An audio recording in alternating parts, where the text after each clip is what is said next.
Welcome back to CLI's Legalpreneurs Spotlight Future 50 series. In this series, we're showcasing thought leaders and doers in legal innovation, legal tech and AI all around the world. Today, I'm absolutely delighted to be joined by Michele DeStefano. Michele is a law professor, a business founder, an educator, a consultant, and a serial entrepreneur.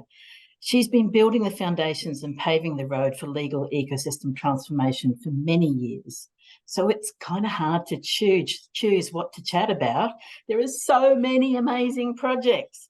Today, we're going to focus on her most recent book, The Leader Upheaval Handbook, Lead Teams on an Innovation and Collaboration Journey with the 3-4-5 method. But we're going to chat about her other work as well. Thank you so much for joining me today, Michele, and a huge welcome. Awesome. Thank you so much for having me, Terry.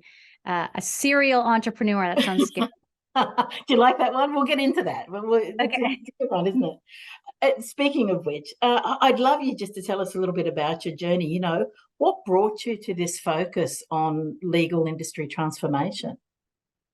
Before law school, I spent about 7 years in marketing and advertising. So I worked at Leo Burnett and on like Kellogg's Pop-Tarts and Kellogg's Apple Jacks and some really healthy cereals and breakfast foods. And then I worked at Levi Strauss & Company on 501 jeans and Little Levi's and Dockers. And eventually I decided to go to Harvard Law School to move from a world of cereal and jeans to a world of principles and people and ethics and things that matter. But I've always really liked motivating people to change the way they think, the way they see the world, and the way they behave. And that's what advertisers and marketers do.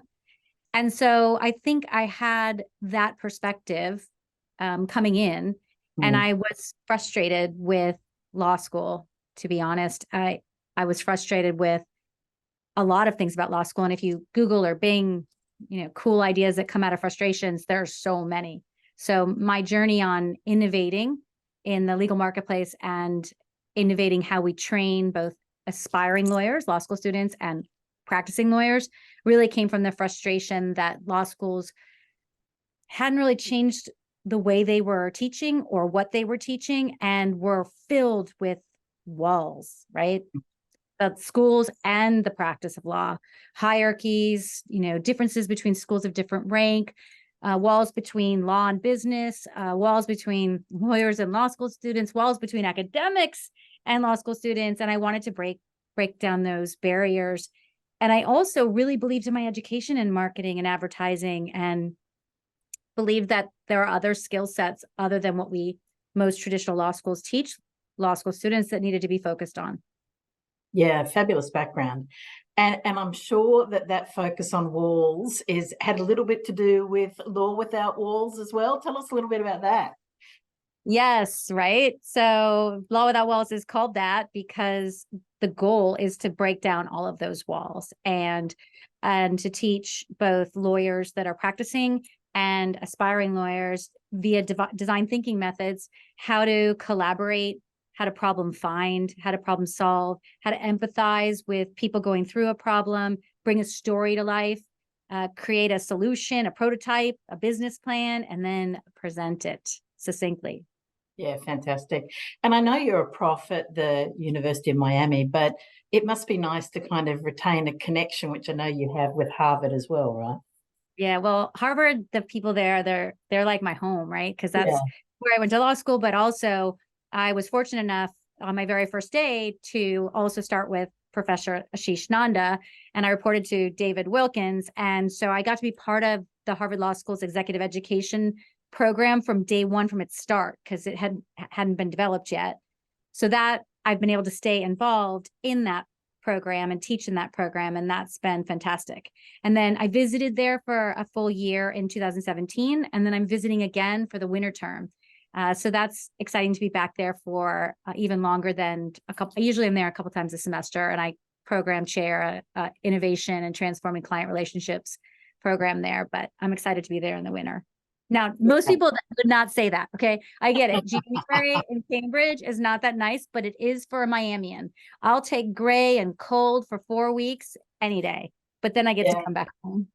Yeah, I get it completely. And it's such an iconic kind of place and program and group of people around that kind of change mentality and law as well, isn't it? You know, you're not busy enough, Michelle. You've got to do some more stuff.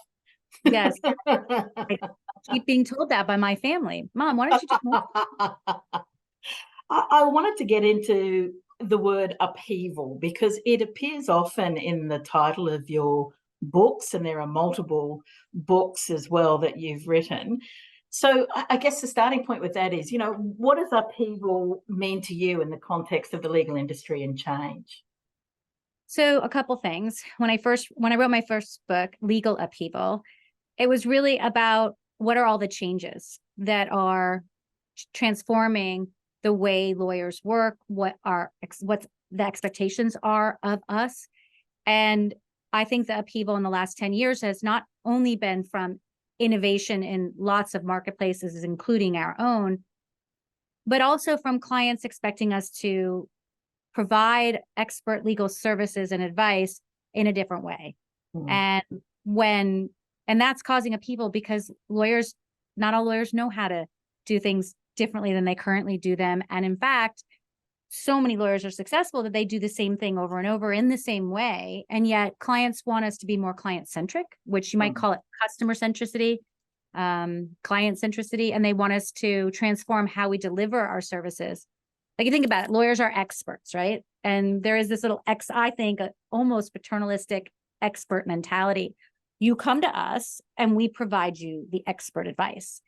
And that's no longer working, especially for big corporate clients, because they're being pulled into sprints on multidisciplinary teams, having to make decisions fast, and they're holistic, right? They're facing adaptive, volatile, uncertain challenges that don't have a predetermined solution that just works. And generally, they need lawyers too, but they need lawyers that have a business mindset and can jump in and collaborate with others and see the forest through the trees and the branches in the forest as well. So I think that's the upheaval for the legal marketplace. For the book that's coming out, not the book we were talking about today, but Leader Upheaval, which is a book for all leaders in professional services. The upheaval is driven by a leadership gap. If you look at what are the number one top concerns of corporations today, it's leadership. Yeah.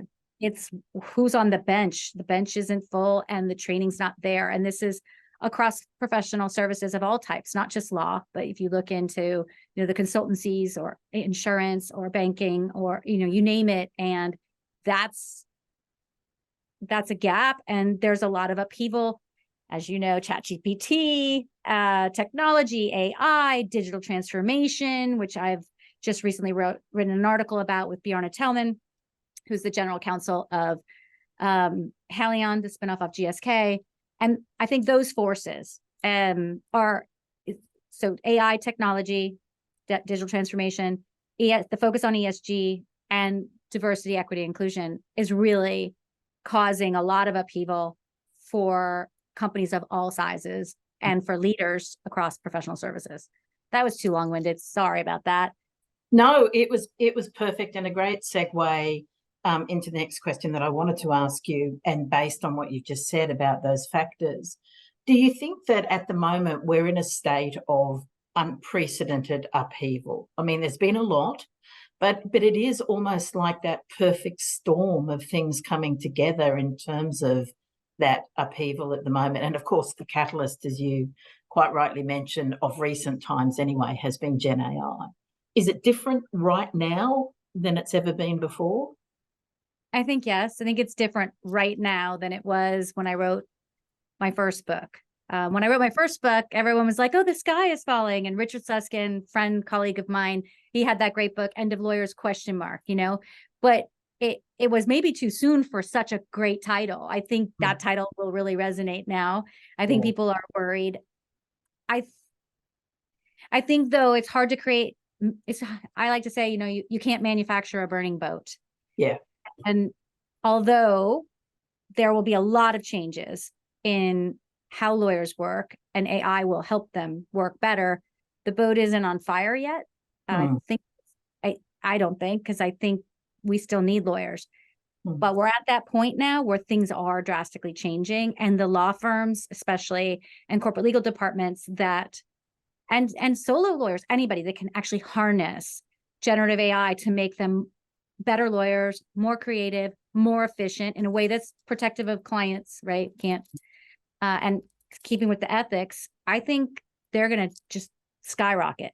But I'm not like a doomsday, will everybody else not have a job and will everything change for good in the next 5 years? No, but in the next 10, I think things will really look different. But they look different compared to 10 years ago too, right? Yeah, yeah. But to go back to your point, and I agree with you, and probably wouldn't be so kind. I think we've actually got a leadership chasm at the moment. It's not even a leadership.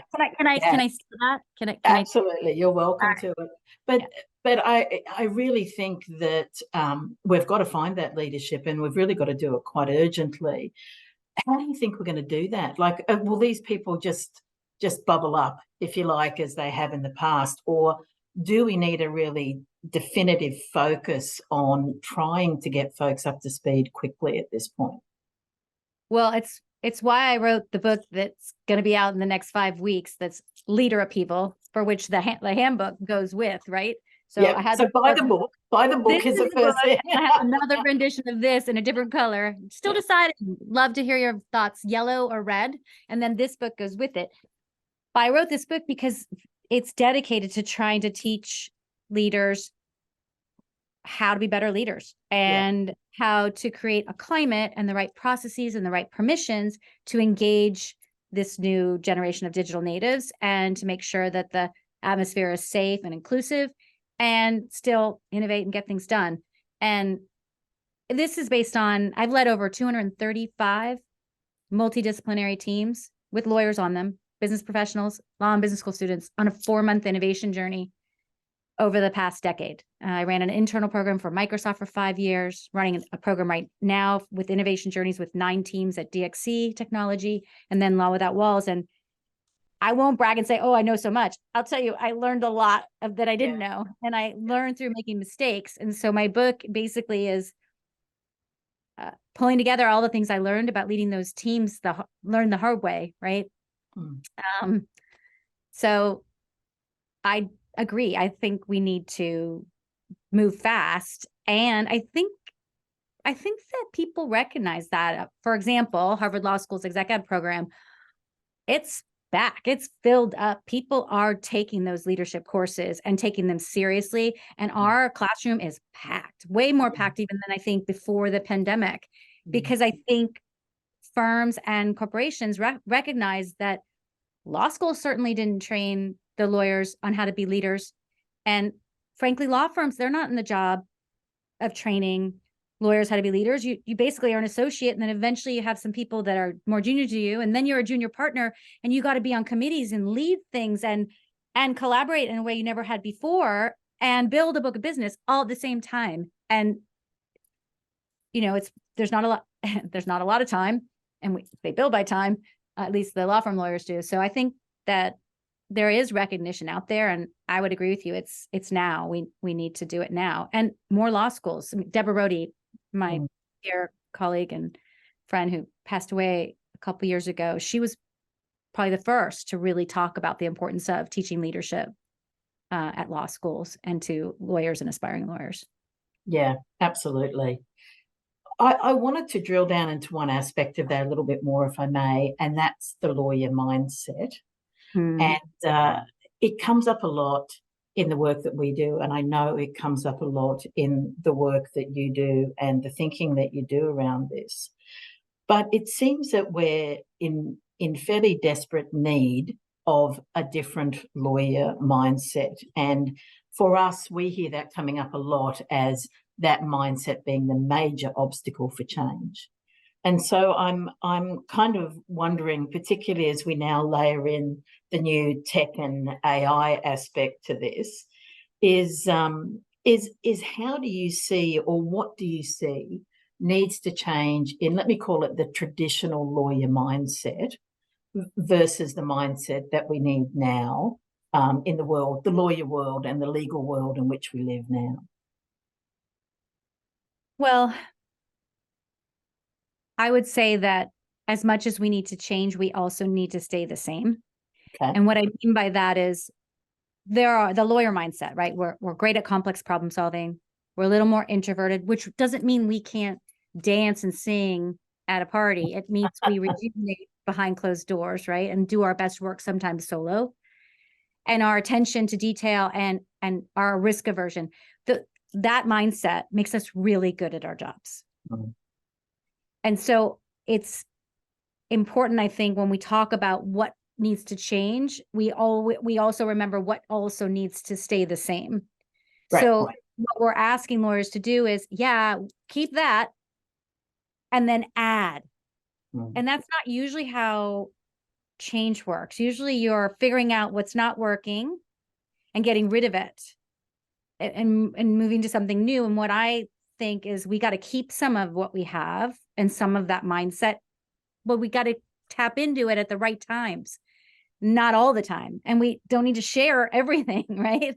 All the risks. Okay. So what I think needs to, I have this professional skills delta that I developed years and years ago for delta as in gaping hole, but as in change. And in the middle of the delta is where I think is most important. In the middle of the delta is collaborative problem finding and problem solving skills, but it's honing empathy. It's honing vulnerability. It's self-awareness, also tenacity. We got that. And communication and collaboration and the willingness to really listen, active listening, and ask why. And lawyers, first of all, we like to talk. As you can tell, I am a lawyer and I'm talking too much. Second, we are trained never to ask a question we don't know the answer to. And that's exactly the opposite of what every client needs. Every client needs why questions so you can separate root causes from symptoms.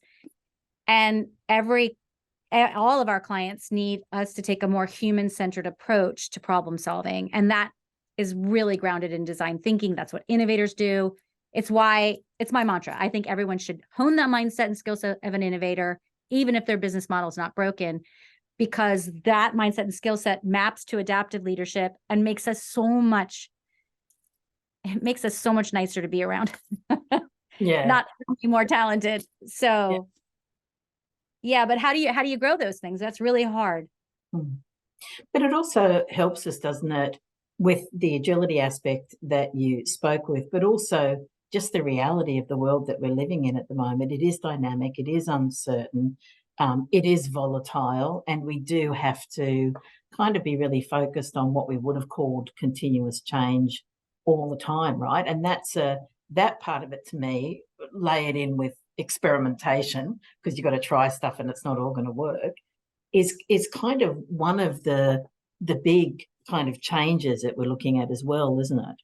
Yeah, I would agree entirely. Yeah. And although I would say that one of the reasons I think design thinking in general has not taken off as fast in legal education and in the legal marketplace as it has in others is because it's often sold as embracing failure. Right. And other people, including me, have talked a lot about or written about the difference between competent failure and incompetent failure. And that resonates with lawyers, right? Competent failure, okay, at 4 months in, before we've sunk $500,000 and a lot of our time, let's measure and decide whether we're punting, adapting, or moving forward. And we can learn from that. That's competent. Incompetent is, and there's lots of examples like the airport in Colorado that they just kept throwing good money after bad, right? That happens in the real world all the time. That's incompetent failure. And I think as well-designed thinking is often messy. And so what I've developed is this method called the 3-4-5 method of innovation that I've used on these 235 teams. That is it takes in 3 phases over 4 months in 5 steps.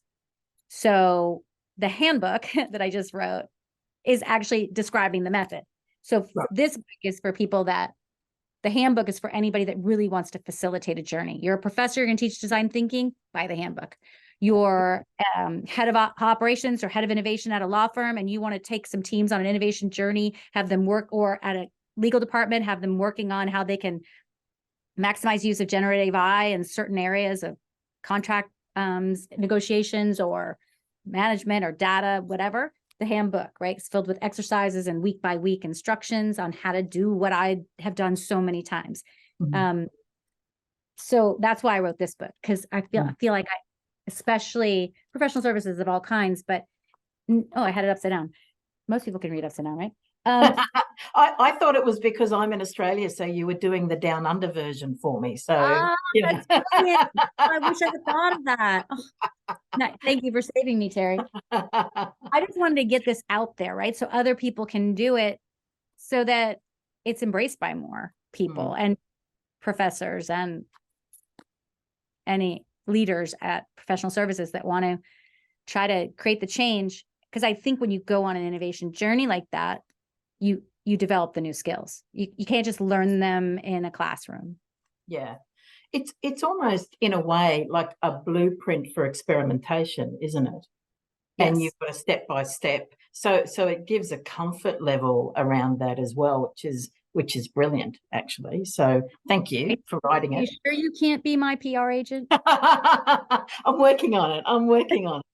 I wanted to take us back, if I could, to the idea of human-centered design, or the concept of human-centered design. We've spoken about it a little. I know that it's at the heart of the work that you do, but I was wondering, for folks that may be coming to the concept new, if you wouldn't mind just defining that for us in the context of the legal world. So in the context of the legal world, it sounds kind of corny. It's actually putting yourselves in the shoes of the person experiencing the problem. And then trying to focus on the human aspects, right? How is this person feeling? How are they, what are they thinking? What's going through their minds? And why are they frustrated by X, Y, or Z? And trying to solve the problem with that person's emotions in mind. So think of the movie Joy. Joy was the movie about the people who created the removable head to a mop. And it is only people that really got into the shoes of the people using the mop. Believe me, I've used a mop, like the old time mop. It's disgusting and it's exhausting. They're so heavy. It's unbearable. And then at the end, you just feel like you just wipe slosh, dirty water everywhere anyway, right? So it's really figuring out where they are, head is, why they're so upset by it, listening, asking why, creating a consumer story, a story that you can tell as if you're the one experiencing it before even trying to solve the problem. The other way human-centered design fits into the legal marketplace, and what I'm seeing as a big change, is clients want you to delight them. And they want an experience, right? They don't just want service or transformation of service. It's a move from service to experiences. And that's what the great companies do. So the Google, Apple, Facebook, they're trying to make it, any great product, every touch point is supposed to be something that the way that makes it easy for you, delights you. It's how you want it. Burger King, have it your way. And as lawyers, we don't focus on the client or the stakeholder, right? That way. Instead, we deliver it the way we want. And so I think there's two aspects to it. On the one hand, for the solutionizing, taking a human-centered approach. And on the other hand, as well, just for providing service, taking a human-centered, client-centered approach. I actually think of it right now as mission critical in our industry. And the reason that I'm saying that, and I would love to get your thoughts on this, is as knowledge becomes more and more democratized, which it will with the likes of Gen AI, everyone's going to have it. So everyone will have the knowledge, clients and lawyers alike. And so to me, it's going to be about, I'm going to draw on your marketing, origins here, but it's going to be about, how do we pull out the insights of that? How do we analyze it, even with predictive analytics? And we see what our clients need and we customize. And those aspects, to me, are going to be the differentiators in the marketplace. And that's all about human-centered design. What are your thoughts on that? Well, we're in complete agreement. And I would add that that's a lot harder for lawyers to do than the way you made it sound, because lawyers don't like trying things and with their clients. They want to create figure it out, then go off and create it, and then voila, and present the, you know, the grand gesture. Here's the thing, the customized product. What Bjarne Tellman, my co-author, and Dan Wu and I found in our interviews and research and experience in digital transformation is that this is exactly what lawyers, especially lawyers in corporate legal departments, aren't doing when they're customizing. So I'll give an example. You run a legal department and you want to customize the experience for your internal clients. You want to make it better for them. You want to make sure that they can reach the right attorney at the right time, and that low-hanging fruit, easy questions are easy for them to answer. And so you put a front door to legal and you start digitally transforming, but you don't go and create user stories, ask them what's frustrating them now, figure out what they really want. Then they get as mad as before because maybe they don't want a front door. Or if they do, they don't want to have to text first or email first or whatever, right? And we see law firms doing the same thing. Oh, you want faster, easier budgeting? We can project manage, we can budget manage. Here, we'll do it this way. And the client's like, no, I don't want it that way, because that means I have to go into 3 new systems. So I think that we can say it and it can sound really easy, but that customization has to be done in collaboration with the client, which takes vulnerability and risk and requires a very open growth mindset of the lawyer to be in it with the client before they actually customize it, instead of assuming how to customize it. And I think that is a step that's often missed. Yeah, absolutely. It is, as you say, it's asking the question and not thinking that you know the answer, or also not, as you say, assuming that you've got to be the only one that's got the answer. And that it really is a very different approach. Yeah, absolutely. You also spoke, and I just want to pick up a little bit on this point of collaboration, and maybe combine that with what you were mentioning earlier as well, about a whole bunch of people basically now being involved in the delivery of legal services and products and solutions. I'm wondering, in your view, just how important is multidisciplinary collaboration? You know, is it the key to transforming contemporary legal practice now, and kind of how close are we, or are we already there with it just being business as usual? It's that important. I think it's essential. It's been proven to be essential that diversity of all kinds improves teaming, collaboration, and creative problem solving. And that's diversity of IQ, expertise, age, culture, race, gender, even IQ, ambition, all of that, right? You want diversity for diversity's sake and for inclusivity, of course. When it comes to solving very complex problems that requires innovation, diversity of all kinds is actually really important, because people approach problem solving differently based on those differences. And that's really, really key. And I talk a lot about that in my book. And I don't think, though, it's business as usual yet. You might have read, I can't remember now who did the survey, but it was in some law.com article, how X number of lawyers thought multidisciplinary meant lawyers of different practice groups. Oh gosh. So yeah. I also want to say something that I don't know how the viewers and listeners will feel about this. I think there's a little bit of a second-class citizenship attitude from lawyers about people that are not lawyers, the business professionals, even that are hired at the firms or a part of the corporate legal departments, the marketers, the legal ops people, the data engineers. And it's just a tinge, right? And it's tied to the fact that we call people that don't have law degrees non-lawyers, and we don't do that with David Wilkins. Always like, we don't call you non-doctors, right? So I think that if we don't get rid of that, then multidisciplinary won't be business as usual, because you have to really believe it. You have to actually, in your heart, believe that other person actually can add as much value as you for you to get the benefit of diversity. And then the other problem, and multidisciplinarity, the other problem, of course, is we have a pipeline issue for getting diversity in the profession. That said, there's ways to get at least diversity and discipline in our world, shouldn't be that hard. Yeah, absolutely.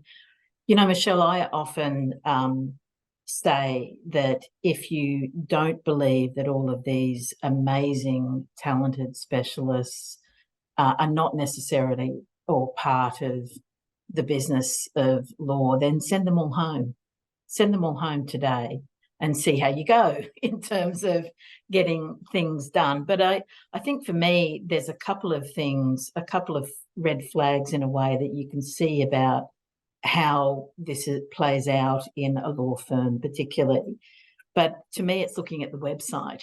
Can you actually find any of the folks on the website to be able to contact them if they're not lawyers? And the second one is, what does their career trajectory look like? Do you actually is there actually a career for the other specialists? Because if there's not, why would they come to a firm and make it a career limiting move for themselves? So there's a couple for me, and there's many, but that's a couple that I kind of look at as indicators. What are your thoughts about those? Well, I think we're like two peas in a pod. On my list of things to do, I have, don't forget to add in this example of not being client-centric, not listing your marketing and business people on your website. Yeah. Okay. So that is not, it's also not so smart, because if they want to talk to the budget person or the legal ops person or the pricing person or the data engineer, why would you want them to call the lawyer? I guess because you could charge them, but that's not very client-centric, right?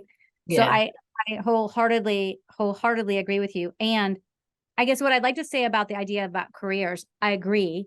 And that's why we often see people in those roles having moved from being a lawyer, maybe at that firm or a different firm, into that role. And I think one of the reasons why we're seeing that, and one of the reasons that's tied to the second-class citizenship just tinge, is lawyers don't think the marketers and the business professionals and the data engineers understand what lawyers do. And in their defense, because it's, there's always two sides to every story, I've seen marketers and data people and business professionals actually make it clear that they don't and haven't done their own homework. They haven't been internal client-centric to figure out what lawyers do. So it is a two-way street. And I agree with you about careers. Mm-hmm. And I haven't seen that yet, right? You see CMOs and heads of strategy, and we see some, I guess, lower level data engineers and some pricing directors, but there's like not a full, like the leadership, there's not like a full bench. And I think over time that is going to have to change. Yeah, absolutely. We've been chatting a bit about key drivers and catalysts for change, and also what's changing now.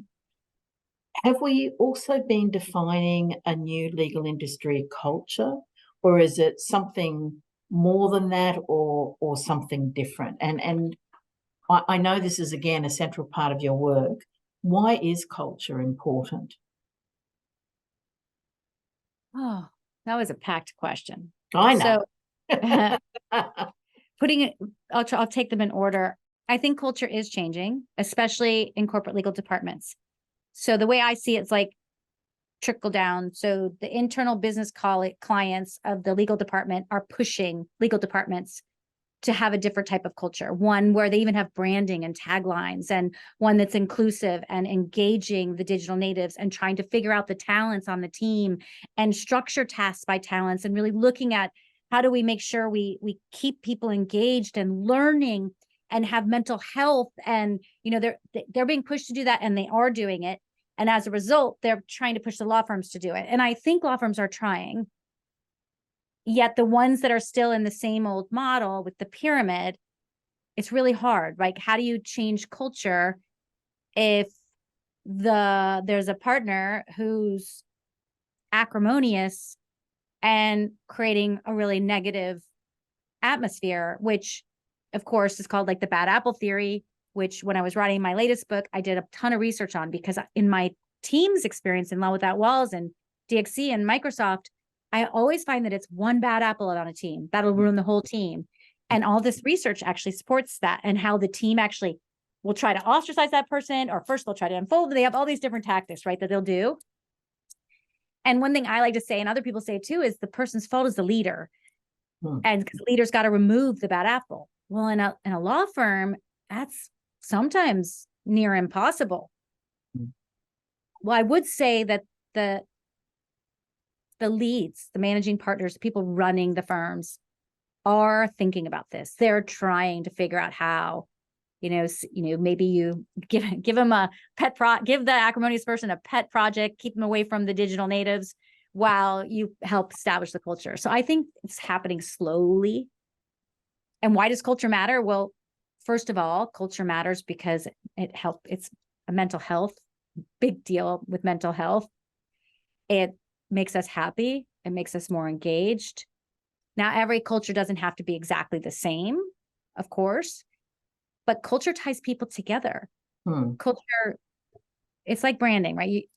It ties people together. It's why football teams and soccer teams have mascots and team names. It helps us retain our talent, and it brings joy to our work. This idea of work-life balance, it's gone. It's work-life integration like it's never been before now with all of our abilities to be virtual. So culture matters even more. It's what gives us meaning in our lives. And as a profession, there's a lot of lawyers that aren't happy. We have a mental health issue. And a lot of the younger associates are leaving because they're not finding meaning. So I guess that's why I would say culture matters. And then the greedy reason, clients care about it. So it matters because you want your clients, you better better do it. Yeah. Yeah. Well, I mean, everything that's happening for the legal world is happening in the broader world as well, right? So they're kind of, clients are looking to be able to seamlessly work with their legal advisors and wanting to be able to do that because they can work the same way on pretty much anything. And Yep. it seems to me that culture is a big one in all of that as well. Michele, fabulous conversation, and you've got so much going on at the moment. But I've got to ask you, what's next for you? What does 2024? I'm not going to jump ahead any further than that. Just 2024. So next year, because it's closer than we might like to think. What does that hold for you? What's on your priority list for 2024? Well, I think I started by saying I really like motivating people to change how they think and how they feel about the world and mostly how they behave. So I'll continue doing that. I've been doing that. I was a spinning instructor up until a couple years ago. I like to do that in all walks of my life. It gives me joy. So whatever I do, I will continue to be doing that. First, I got to get that other book out the door. So that's definitely happening. Hopefully December of 2023, but maybe January of 2024. Just remind us about the name of that book as well. Leader Upheaval. So it's not a handbook. It's just the book, Leader Upheaval, a guide for client centricity, culture creation, and collaboration. Brilliant. And I want to finish two articles that I've started and never finished. One of them is comparing advertising agencies to law firms. Yeah, And I love advertising agencies have gone through a huge change it. since the 90s. And if that's the trajectory for law firms, we better look out. And I think there's some things we can learn from the model of advertising agencies and how they do work in multidisciplinary teams and how they have project managers and how they manage their client and how they manage some of the, creatives, which would be like the legal experts. And I think that model might be very interesting and one that could work really well in a law firm. That's Article 1. Article 2 is one that I've talked about briefly in an article I wrote last year called Diversity or Innovate, Chicken or Egg, Diversity or Innovation. And in that, I really argue that we want diversity in the legal marketplace, but the only way to get that is to innovate, and we don't know how to innovate. And so we need to learn how to innovate, which leads to this second article I want to write, which is all about why we really need design thinking in at least our continuing legal education if we're not going to have it as a staple within the law school education. And then I'm going to write a book. I'm going to write a book that's a fiction, it's a story. Okay. But okay. More about that. But that is happening over the next 5 years for sure. Wow, that's amazing. I just want to take a second, if I may, to congratulate you on the incredible contribution that you're making to the discussion, and I think really the ecosystem of transformation for legal, and just how important that is. And also, to add to that, what an absolute joy it's been to spend the time with you today. Well, I could say the same right back at you, right? If I took those words and said that to you, if I was hosting this podcast, it would be the same. So thank you for everything you do, and your Center for Innovation, and the support you give other people that are doing what you do in the law marketplace. And I really enjoyed this conversation. So, and look where we are making virtual happen. You're already in tomorrow. That's right. You need a coffee and I get to have a drink. That's we're in 2 different days, and yet here we are. Same. Yeah. That's wild. Yeah, absolutely. Thank you so much, Michele. Thanks, Terry.